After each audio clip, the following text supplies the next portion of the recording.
Be me, Rebecca, 34, running a marketing consultancy in the downtown business district for 5 years now.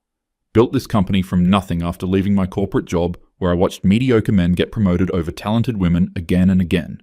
Started with just me and 2 contractors, now have 15 full-time employees. Every single one of them a woman, and I'm not ashamed to say that was intentional. Walk into my office Monday morning feeling like the world is finally catching up to my vision. My assistant Emma looks nervous when I pass her desk. Rebecca, your lawyer called 3 times already this morning. Feel my stomach drop, but keep my expression neutral. I'll call Martin back in a few minutes. Close my office door and sit at my desk, staring at the framed photo of our all-female team at last year's holiday party. We looked so powerful, so united, proof that women didn't need men to build something successful. Finally, pick up the phone and call Martin. Rebecca, we need to meet today. This situation is escalating faster than I anticipated. His voice has that tight quality that means bad news. How bad are we talking? 4 separate complaints have now been consolidated into 2 class action lawsuits. The plaintiff attorneys are very organized and they have documentation I didn't know existed. Feel heat rising in my chest. That familiar anger that fueled me through every obstacle I'd faced. Documentation of what? Running my business the way I see fit? Martin sighs, and I can picture him rubbing his temples. Documentation of you explicitly stating in emails and recorded interviews that you wouldn't hire men under any circumstances. Rebecca, I warned you 2 years ago when you did that interview with the business magazine. Remember that interview clearly. Remember feeling so proud to finally say what I'd been thinking for years. Told the reporter that my company was proof that male leadership was overrated, that I'd built something better by excluding the gender that had excluded us for centuries. I was making a point about systemic inequality, Martin. Context matters. Not an employment discrimination law, it doesn't. The EEOC doesn't care about your philosophical position. You rejected over 100 qualified applicants explicitly because they were men. Hang up after agreeing to meet him at his office at 2. Sit there feeling my carefully constructed world starting to crack. Spend the next hour looking through my hiring files. Something my lawyer told me to stop doing, but I can't help myself. Find the application from Daniel, submitted 3 years ago. His resume was actually impressive. 10 years of experience in digital marketing, portfolio of successful campaigns for major clients. Remember his interview request email, professional and courteous. My response was brief. Thank you for your interest, but we're pursuing other candidates at this time. What I didn't put in the email was what I'd written in my notes, qualified but male, doesn't fit company culture. Find similar notes on dozens of applications from men. Each rejection felt like a small victory at the time, another brick in the wall I was building. My phone buzzes with an email from an unknown address. Subject line, meeting request regarding legal action. It's from someone named Tucker, one of the plaintiffs my lawyer mentioned. Ms. Rebecca, I'd like to request a meeting to discuss this matter before it proceeds further. I think we should talk face to face about what happened and why this has escalated to legal action. Would you be willing to meet with myself and 2 other plaintiffs at a neutral location? My first instinct is to delete it and forward to Martin, but something makes me hesitate. Maybe it's curiosity. Maybe it's the part of me that still believes I can explain my position and make them understand. Against my better judgment, I respond, I'll meet with you tomorrow, 10 a.m. at the Sit Mars coffee shop on 5th and Madison. Immediately forward the exchange to Martin, who calls within minutes. Rebecca, absolutely not. Do not meet with these men without me present. Anything you say can and will be used against you. I need to face this, Martin. I need them to hear my side. Your side is legally indefensible. You discriminated based on gender. That's not a matter of perspective. 1 meeting. I'll be careful. He tries to argue, but eventually gives up, insisting he'll be there. Spend the rest of the day distracted, reviewing campaign proposals from my team without really seeing them. Jessica, my creative director, knocks on my door around 4. Rebecca, can we talk? The team is worried. Gesture for her to sit. She's been with me since year 1, believed in my vision from the start. Everyone's heard rumors about lawsuits, about discrimination claims. Is it true? Meet her eyes and see genuine concern there, mixed with something else. Doubt, maybe. Some men I didn't hire are upset. They're claiming I discriminated against them. No, did you? The question catches me off guard. Jessica has always been my most loyal ally, never questioned my leadership. I built this company to be a space where women could thrive without male egos dominating every conversation. That was always the mission. That's not what I asked. Stare at her for a long moment. I hired the best people for our culture, all of whom happen to be women. She nods slowly, but I can see she's not convinced. The team is scared, Rebecca. If this company goes under, we all lose our jobs. Whatever point you were trying to make, was it worth that? Feel anger flashing through me. You, of all people, should understand. You were stuck in that corporate hellhole before I hired you, watching less qualified men get the opportunities you deserved. I was, and I'm grateful you gave me a chance. But Rebecca, some of those applicants we rejected, I reviewed a few of their portfolios when I was helping with hiring last year. Some of them were really good. Whose side are you on? Regret the words as soon as they leave my mouth. Jessica stands up, her expression hardening.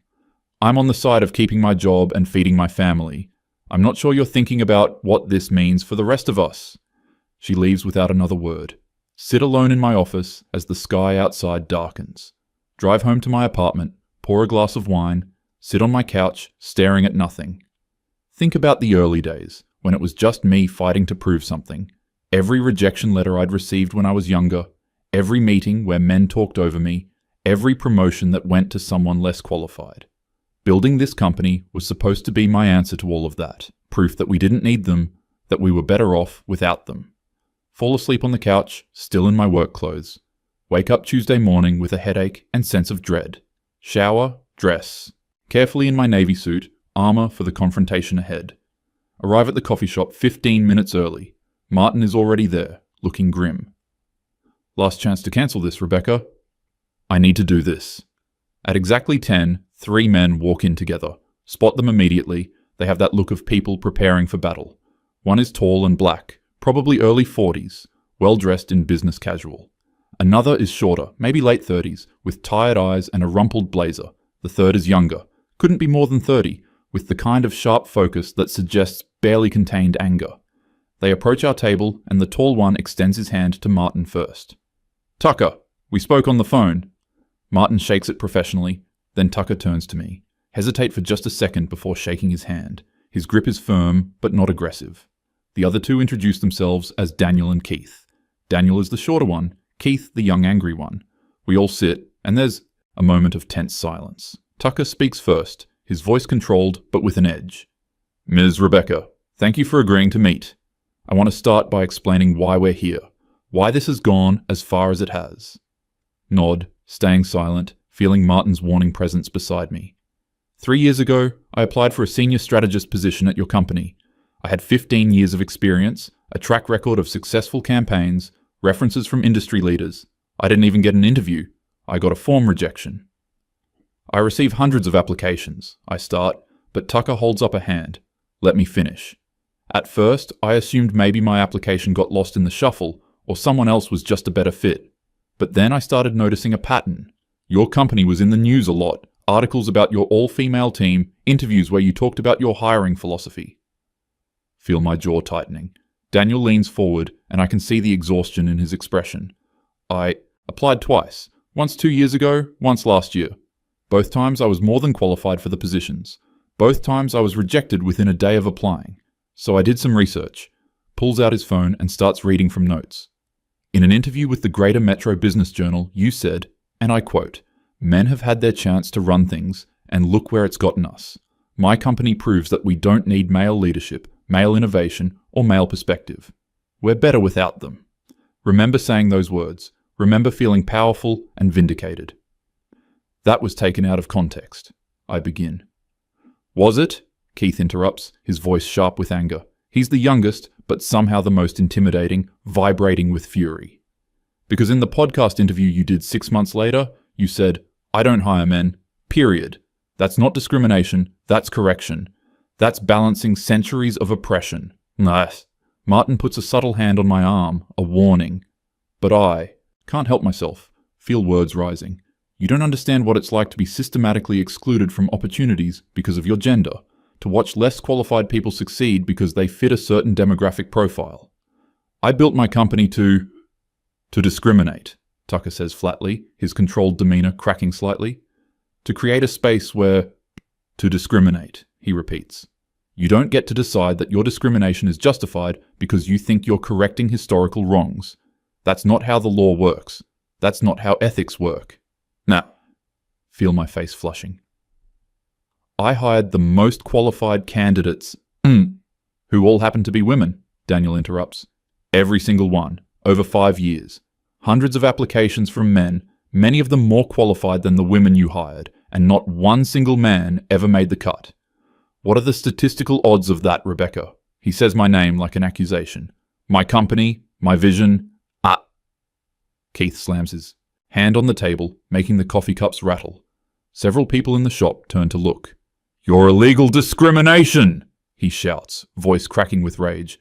Do you have any idea what it's like to be rejected because of something you can't control? To be told that no matter how hard you work, how qualified you are, you'll never even be considered because of your gender? Martin tries to intervene. Gentlemen, let's keep this civil.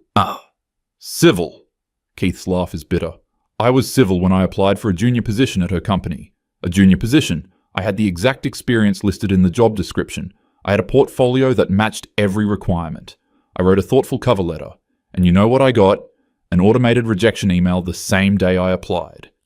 He's standing now, leaning over the table, eyes blazing.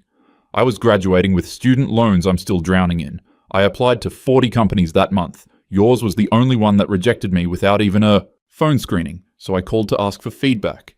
You know what your assistant told me? Feel my heart pounding. She said, and I recorded this call, we're focused on building a diverse team of women in marketing. Just women. No men need apply, apparently. Sink back in my chair slightly. Tucker's voice cuts through, colder now. I have a daughter, Rebecca. She's 12. You want to know what I tell her about fairness and equality? How do I explain to her that discrimination is wrong when people like you practice it openly and call it justice? That's not fair. What's not fair? Daniel's voice is rising now too. What's not fair is that I got laid off during the recession, struggled for 8 months to find work, finally saw your job posting that matched my skills perfectly, and got rejected because I have a Y chromosome. What's not fair is that I had to explain to my wife why I couldn't get an interview at a company where I was objectively qualified. His voice breaks, slightly. What's not fair is that I started doubting myself, wondering if I was really as good as I thought I was, if maybe I deserved to be unemployed, until I realized it had nothing to do with my qualifications and everything to do with your prejudice. It's not prejudice when what? Tucker interrupts. When it's against men? When you decide that one group deserves to be excluded because you think they've had advantages? Rebecca, I'm a black man in America. Don't lecture me about systemic disadvantages. But you know what I don't do? I don't discriminate against white people in revenge. I don't exclude people from opportunities because of their race or gender, because that's wrong. It's always wrong. Feel tears starting to sting my eyes, but I'm not sure if they're from shame or anger. You don't understand the bigger picture. The bigger picture. Keith is pacing now, hands shaking. Let me tell you about the bigger picture. After you rejected me, I spent 6 more months unemployed. I lost my apartment. I had to move back in with my parents at 27 years old. I fell into depression. I started therapy, all while watching your company get praised in business magazines for your innovative approach to gender equality. He stops, faces me directly. Your innovative approach destroyed 6 months of my life. And for what? To make a political statement? To prove some ideological point? Martin tries again. I think we should... No, Tucker says firmly. She needs to hear this. All of it. Because I don't think she understands what she's done. Turns his full attention to me. I've worked in marketing for 15 years. I've mentored young professionals, half of them women. I've advocated for pay equity. I've called out sexism in meetings. I've tried to be part of the solution. And then people like you come along and use legitimate grievances about gender discrimination to justify gender discrimination. His voice is shaking with controlled fury. You've set back actual progress. You've given ammunition to every man who claims that equality movements are really about revenge. You've made it harder for women who face real discrimination to be taken seriously. Because now there's this perfect example of a woman who admitted, proudly, to excluding men simply for being men. Daniel pulls out a folder, spreads documents across the table. These are the applications from men your company received over 5 years. I got them through Discovery. 73 applications for positions you eventually filled with women. Want to know how many of these men got interviews? 0. Want to know how many had qualifications that met or exceeded your stated requirements? 61. He's pointing at specific applications now. voice getting louder. This guy had a master's degree from a top program and 10 years of experience, rejected in one day. This guy had awards for his creative work and perfect references, rejected in 2 days. This guy was an internal referral from one of your own clients, rejected before you even reviewed his portfolio. Pick up one of the applications, hands trembling. It's from someone named Trevor, applied 2 years ago for an account manager position. His resume is genuinely impressive, exactly what we needed at the time. Remember hiring Sarah instead? She was good, but had only 3 years of experience to Trevor's 8. I was building a specific culture. Based on illegal discrimination, Keith shouts. You keep saying that like it justifies anything. You can't build a culture by excluding an entire gender. That's not progressive, that's not feminist, that's not justice. That's just discrimination with a different target. He's red in the face now, veins standing out on his neck. And you were so smug about it, so proud, giving interviews about how men weren't necessary, how your all-female team was superior, how you were showing the world what real excellence looked like. Tucker stands up, and suddenly his controlled demeanor cracks completely. Do you know what the worst part is? The absolute worst part? His voice is rising, professional facade gone. You think you're a hero. You think you're fighting the good fight. You wrapped yourself in social justice rhetoric while practicing the exact same discrimination you claim to oppose. You became the thing you say you hate. Slams his hand on the table. I fought against discrimination my whole career, my whole life, and then I get discriminated against by someone who thinks she's on the side of equality. The hypocrisy is breathtaking. Feel tears rolling down my face now, but whether from anger or something else, I can't tell. You don't know what I've been through. I don't care, Daniel shouts. Other patrons are definitely watching now, some filming on their phones. I don't care what you've been through. Your experiences don't give you the right to violate civil rights law. They don't give you a free pass to discriminate. Whatever happened to you, however you were treated, none of that justifies what you did to us. He's standing too now, 3 men around the table, all furious. Martin tries to stand between us. This meeting is over. Oh, no it's not, I say, surprising myself. No, let them finish. Let them tell me how angry they are, that for once, men didn't get exactly what they wanted. The words come out more bitter than I intended. Keith laughs, but there's no humor in it. You really believe that, don't you? You really think this is about entitlement, about us being upset that we didn't get our way? Leans in close, voice dropping to something more dangerous than shouting. This is about being judged by our gender instead of our merit. This is about being excluded from opportunities we earned. This is about watching someone break the law and claim moral superiority while doing it. If you can't see the difference, you're beyond reason. Tucker pulls out his own folder now. Let me show you what your vision cost. This is Daniel's bank statement from 3 years ago, showing his account going negative because he couldn't find work. This is Keith's medical bill from the emergency room visit when his anxiety got so bad he thought he was having a heart attack. This is my daughter's essay about her father being unemployed, which she wrote before I finally found another job. Spreads them across the table like evidence at a trial. These are the real-world consequences of your ideology. Real people, real harm. But you didn't care about that because we were men, and in your worldview, men deserve whatever they get. Voice breaking with emotion.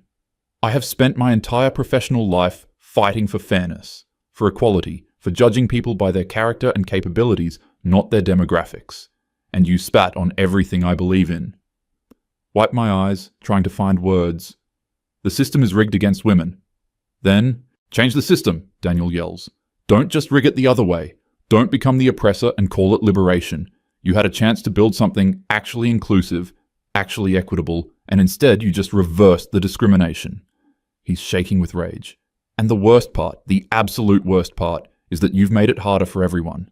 Harder for women who face real discrimination to be believed. Harder for men who support equality to be taken seriously. Harder for any of us to have honest conversations about these issues. You've poisoned the well, Keith adds, voice hoarse from shouting. My sister is a software engineer. She faces real sexism at her job, real discrimination, and now when she files complaints, you know what they say? They point to cases like yours. They say, see? Women discriminate too. This is all just a power grab.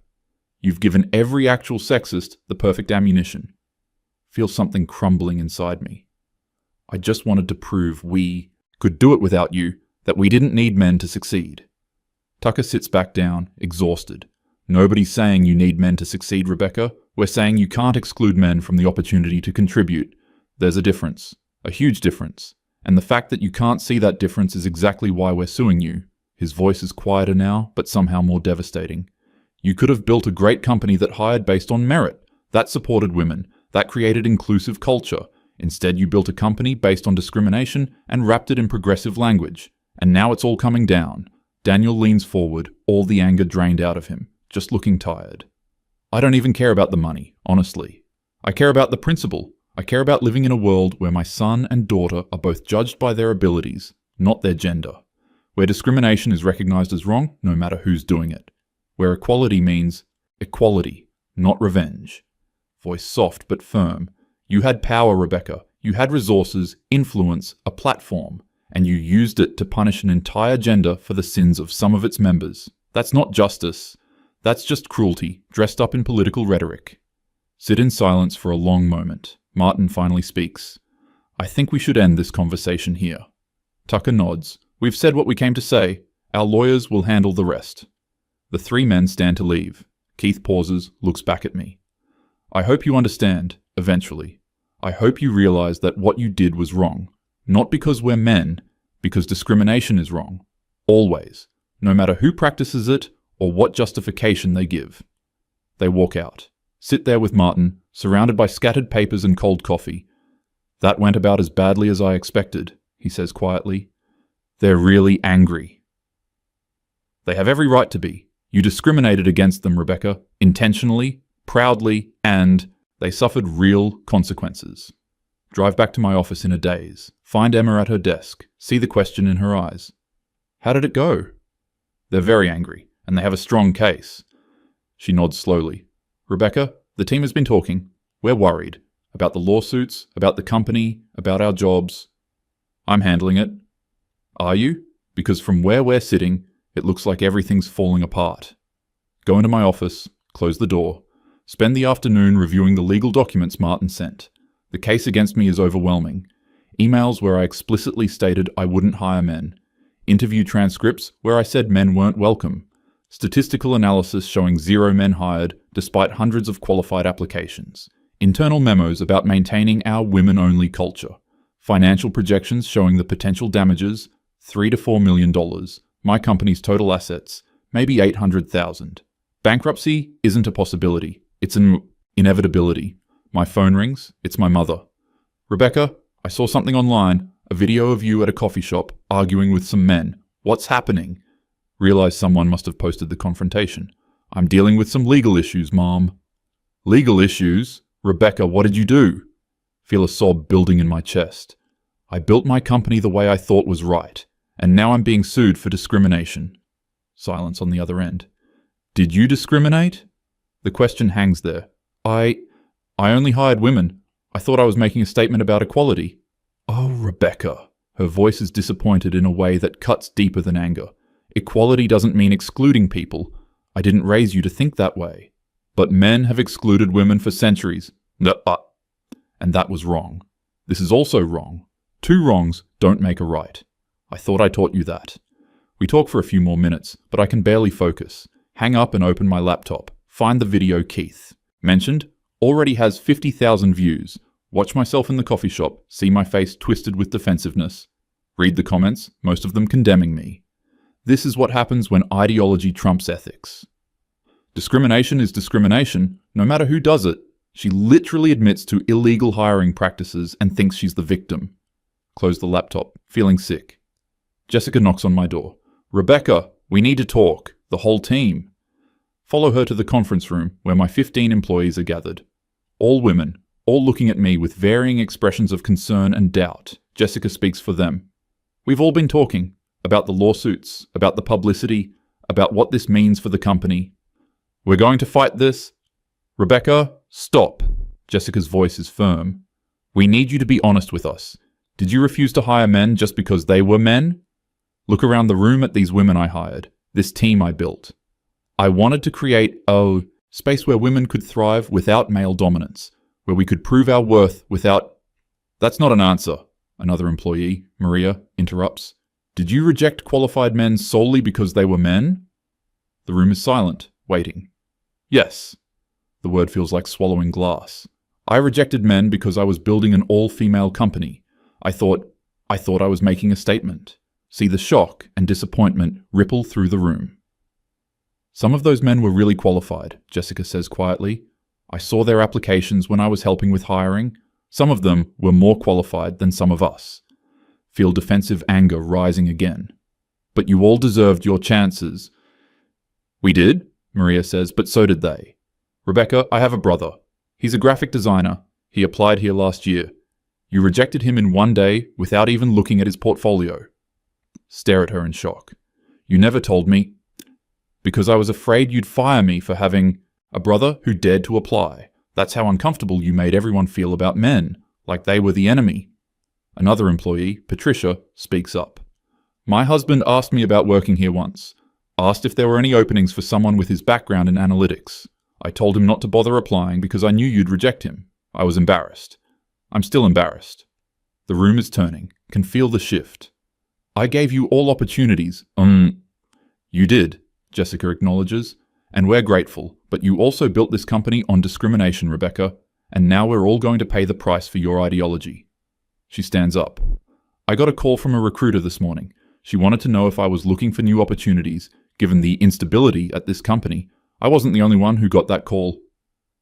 Look around the room, see several women nodding. You're abandoning ship? We're protecting ourselves, Maria says bluntly. You put your principles ahead of the law, ahead of basic fairness, and now the company is sinking. We have families, mortgages, student loans. We can't go down with you. Over the next week, 7 of my 15 employees quit. The rest are clearly looking for other options. Martin calls with updates that get progressively worse. The lawsuits have expanded, more rejected applicants joining. The EEOC has opened a formal investigation. Media coverage is intensifying and not in my favor. Sit in my half-empty office looking at financial statements. Legal fees are already at $200,000 and climbing. Projected damages are now at $5 million across all suits. My lawyer recommends settling, but the settlement amounts are still more than I can pay. Bankruptcy lawyer consultations fill my calendar. Get an email from the business magazine that profiled me 2 years ago. They want to do a follow-up story. The fall of a feminist business icon. Delete it without responding. Daniel calls my office directly. Emma patches him through before I can say no. Rebecca, the plaintiff attorneys want to move forward with a trial, but I wanted to call you personally first. His voice is calmer than at the coffee shop, but still edged with something hard. I want you to settle this. I want you to admit what you did was wrong, publicly. I can't afford the settlement amounts. Then admit it was wrong. Issue a real apology. Acknowledge that you discriminated illegally and that it was unethical. Do that publicly, and I'll advocate for lower damages. Feel pride warring with desperation. If I do that, I'm admitting liability. Martin says, you are liable, Rebecca. You broke the law. You discriminated. The only question now is whether you're going to take responsibility or keep hiding behind rhetoric. Silence stretches between us.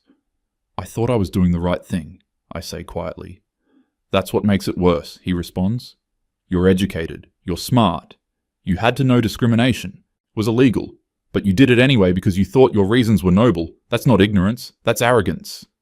He's right, and I know it. Feel it in my bones. If I apologize, if I admit I was wrong, everything I built was based on that principle. It all becomes meaningless.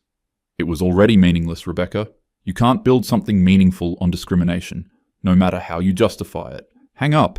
Sit in the growing darkness of my office. Think about the last 5 years, everything I worked for. Remember the pride I felt every time I rejected a male applicant, every time I hired another woman. Remember thinking I was striking a blow against patriarchy, against systemic inequality. Remember feeling righteous and powerful. Now see it differently, through their eyes. Tucker, 15 years of experience, rejected without consideration. Daniel, struggling to support his family, turned away without a chance. Keith, drowning in anxiety and debt, excluded for his gender. Dozens more, all of them real people with real lives, real consequences. Feel shame washing over me, finally, truly. Call Martin, tell him I want to settle. Whatever they want, whatever I have to do. I'll admit what I did, I'll apologize. He's silent for a moment. Are you sure? Once you admit liability publicly, there's no walking it back. I'm sure. Over the next month, negotiations happen. Agree to a settlement that will bankrupt the company and leave me personally in debt for years. Agree to a public statement admitting I discriminated illegally. Agree to never own or operate a business in this state again. The day I sign the settlement, stand outside the lawyer's office. Tucker, Daniel, and Keith are there with their attorneys. We don't speak, just acknowledge each other with nods. They look relieved, vindicated. I just feel empty. The company closes 6 weeks later. Help my remaining employees find new positions, write references, make calls. Several of them won't speak to me. Jessica does. One last conversation in the empty office. I learned a lot working here, Rebecca. You taught me to be confident, to value my skills, to demand respect. Pause. But you also taught me what not to do, how ideology can blind you to your own wrongs, how good intentions don't excuse bad actions. She hugs me briefly, then leaves. Sit alone in the empty office space, everything packed up or sold. Think about the statement I'm releasing tomorrow, admitting my discrimination. Think about the business magazine article that will run next week. Think about starting over, if that's even possible. Mostly, think about those 3 men in the coffee shop. Their anger was justified. Their pain was real. Their lawsuit was right. I discriminated, illegally and unethically. Told myself I was fighting inequality while practicing it. Convinced myself that discrimination was acceptable when I was doing it. Became the thing I claimed to oppose. Stand up, take one last look. Around the empty office. Turn off the lights. Walk out the door. Everything I built, gone. Brought down not by men trying to oppress me, but by my own arrogance, my own discrimination, my own failure to see that equality can't be built on exclusion. The story I told myself was that I was a hero fighting the good fight. The truth is, I was just someone who broke the law and hurt people, and called it justice. Drive home through the city, seeing my reflection in the dark window. Barely recognize the person looking back. Tomorrow, the public statement releases. Tomorrow, everyone will know exactly what I did. Tomorrow, I start living with the consequences. But tonight, sitting in my apartment surrounded by boxes, finally understand. Understand what Tucker meant about becoming what you hate. Understand what Daniel meant about setting back real progress. Understand what Keith meant about discrimination being wrong, no matter who practices it. Understand, finally, too late. My phone buzzes with an email from my bankruptcy attorney. More paperwork to sign. More of the life I built being dismantled. All of it deserved. All of it consequences of my own choices. Sit in the darkness and let that truth settle over me. I thought I was proving women were better than men. Instead, I proved that anyone, regardless of gender, can discriminate. Anyone can rationalize cruelty. Anyone can become the villain in someone else's story. Close my eyes and think about those 73 applications. 73 people I never gave a chance. 73 times I chose ideology over ethics. 73 small acts of discrimination that added up to something indefensible. The feminist principles I thought I was upholding. Equality, fairness, justice. I violated all of them, in the name of vindicating them. That's the real failure, not the lawsuits or the bankruptcy or the public humiliation, but the betrayal of the values I claim to champion. Stand up, walk to my window, look out at the city lights. Somewhere out there, Tucker is going home to his daughter. Daniel is supporting his wife. Keith is rebuilding his life. They won because they were right, not because they were men, because discrimination is wrong. Always. And I was wrong. Always. The story I wanted to write was about building a successful all-female company. The story I actually wrote was about the consequences of illegal discrimination, about ideology blinding someone to basic ethics, about good intentions paving a road to real harm, about learning too late that equality isn't about excluding others. It's about including everyone. Sit back down in the darkness. Tomorrow, everything changes. Tonight I sit with what I've done, and finally understand the weight of it.